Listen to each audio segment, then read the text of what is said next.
আসসালামু everyone, welcome to my channel Sumana creations.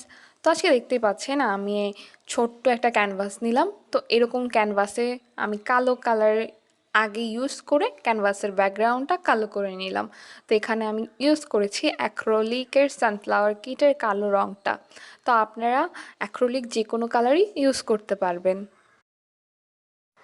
আজকে আমি ক্যানভাসটা স্টেন্সিল দিয়ে পেইন্ট করব। এর জন্য স্টেন্সিলটা বসিয়ে নিলাম। তারপর কাজ হবে ট্যাপ দিয়ে ভালোভাবে আটকে নেওয়া।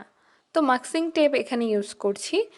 এই ট্যাপ ইউজ করার কারণ হচ্ছে যখন আমি দেখা যায় কালারটা অ্যাপ্লাই করবো ব্রাশ দিয়ে, যেন স্টেন্সিল সরে না যায়। স্টেন্সিলটা যদি সরে যায় সেক্ষেত্রে আমাদের কাজটা কিন্তু সমস্যা হবে। এর জন্য ভালোভাবে সিকিউর করে নিয়েছি। এখানে আমি গোল্ডেন কালারটা ইউজ করছি। কালোর মধ্যে গোল্ডেন কালারটা আমার বেশ ভালো লাগে। তো স্টেন্সিল থেকে শুরু করে canvas, hand paint, block batik, screen print, কাঠের গয়না, এক কালার পাঞ্জাবি শাড়ি সব কিছু কিন্তু পেয়ে যাবেন আমাদের পেজ গার্নিশ উইথ সুমনা।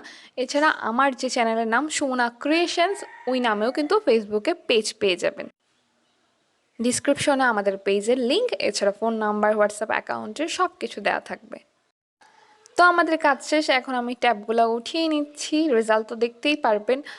তো এই যে কাজটা দেখতে পাচ্ছেন, এরকম রেজাল্ট এসেছে। এখন কিছু জায়গায় আমার একটু এদিক সেদিক ব্রাশ দিয়ে করতে হবে।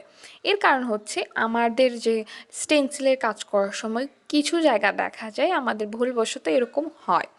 তো তো আমি করার সময়ই জানতাম যে কালো রং দিয়ে আমি এটা ঠিক করে নিতে পারবো। তো আপনারাও এভাবে যদি দেখেন যে এরকম কোনো জায়গায় এরকম হয়েছে, তখন আপনারা কালো রং দিয়ে ঠিক করে নেবেন। আর স্টেন্সিলের ডিজাইনের অনুযায়ী কিছু জায়গায় এরকম ফাঁকা রাখে কাজের সুবিধার জন্য, ওই ফাঁকাগুলো আমি ভরাট করে দিচ্ছি। তো আমার পেইন্ট প্রায় শেষের দিকে চলে এসেছে, ক্যানভাস পেইন্ট করা হয়ে গেছে। এখন আমি এটা ভালোভাবে শুকিয়ে নিব। শুকানোর পর আমি স্প্রে করে দিব।